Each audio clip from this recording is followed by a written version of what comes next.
caggal nde alhasan sambil banari haala men tarih Sidy Coumba Yaye en cukkate makko kadi hullumen golewol Sidy Coumba Yaye ɗo e diwan wiide yoro hatu diwan bilil ay ɗum noon ndewene alhasan sambil banari Coumba Yaye. joni ana wiyete Sidy Coumba Yaye fi wopti iddanta ɗo holno eyyi ɗo ɗum woni kural ɗon fellino ɓokki ina ko waɗa fakka tan jawɓni ɓokkiki ono wiyete temedde joyyi ono wiyete metere o felli ɗo e siiri ɗo haaɓe pari joni mbijo fakka ɗo wawa ɗo fi joni o takki ɗo kay fiɗi ɗo ko ɗo looru ɗum woni looru kural ngal ɓe gasi kural ngal ɓe gasi ngal haaɓe tampeɓe ƴettema ngal heɓ ha hande kural ngal e ɓokke ɗum addi koɗɗo ngal ko haɓe foji on. caggal nde immiɗen ɓokkiki Sidy Coumba Yaye wonanno ɗo o fellatno e ɗo lotanno almuɓe makko ene cukkate alhasan sambil banari o holloy men gente wiyende yer ɓooyɗo mo gandanɗa hen woni cosano woɗaɓe. won ngo immi beele ɗon sinci ɗo ko beten doji moodi tawti ɗum arno moodi dañɗo moodi tanno ɗo tukka jibben ɗo tukka baabo Sidy Coumba Yaye ɓen tawti ɗum ɗo anani ha ɓooyi noon heɓe pop ɓe garti jowanaɓe ngari disnaɓe ngari e poɓe koɗi ɗo ɗo wiyeteno poggal Bumbayi sabal woro ngo wawno mawnude eyyi ɗo hatto legguel walla kilomètre foppo woro wonɗo ɗo woro ngo tasiri ɗo hamma penduɗo ƴeŋtiri Salif Ali en ɗo ƴeŋtiri ɓe pop ɗo ƴeŋtiri ha heddi ɗo ngo woro wo tan tawɗa ɗo woro sambil banari goɗɗi foof ƴeŋti a faami ɗo tasi de tawno deɗ ɗo koɗi hay ko baroɗe hen keewi hay goto suusa hodde kay goto anti noon wonɓe wiyete Sidy Coumba Yaye en dari heɓe pehla baroɗe ha kay ladde nde ɗiggi goto foof wawi rondo ɗo weeɗi ɗum ɗo woni woto wiyede on tas wassalam.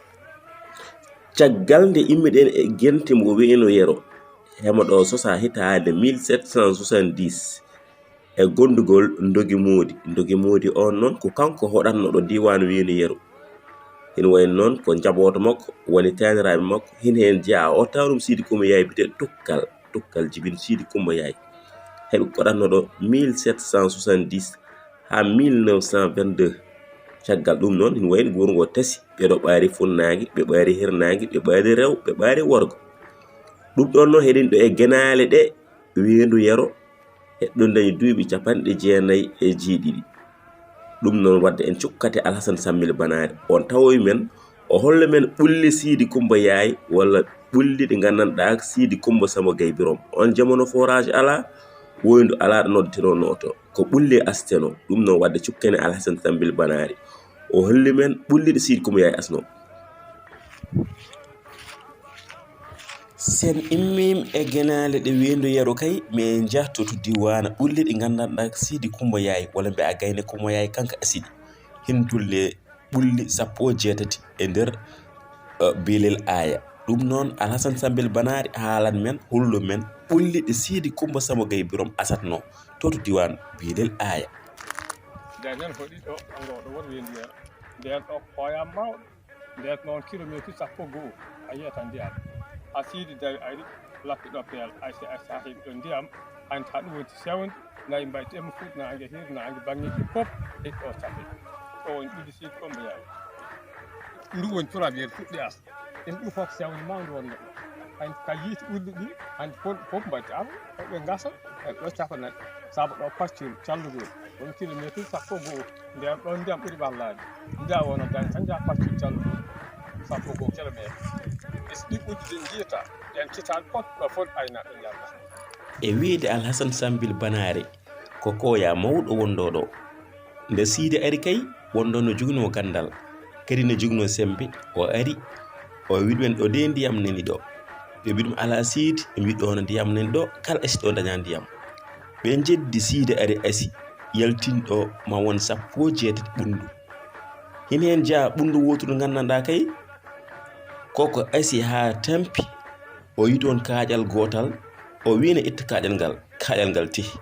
o noddi worɓe 5 e poodi haƴere nde haɓe tampi wiɗumen onon on gona worɓe immeɗon o ari o waɗi juuɗe makko 2